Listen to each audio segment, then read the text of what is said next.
সেদিনকে আমার ঘরে একটা প্রজাপতি ঢুকে গেছিলো আর আমি ভেবেছিলাম মথ, এবার মেয়ে থাকে সেই জন্য ভয় পাচ্ছিলাম। আর এইটা নিয়ে দুই বেয়ানের মধ্যে কি হচ্ছিল দেখো, সেটারই একটা ছোট্ট ক্লিপ তোমাদের সাথে শেয়ার করছি। ওরে বাবা,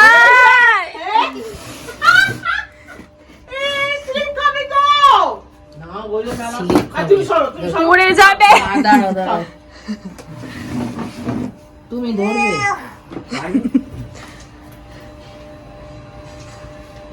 দাও, তুমি দাও না, আমি এটা ধরতে পারতাম বাইরে। যাও বাবা যাও।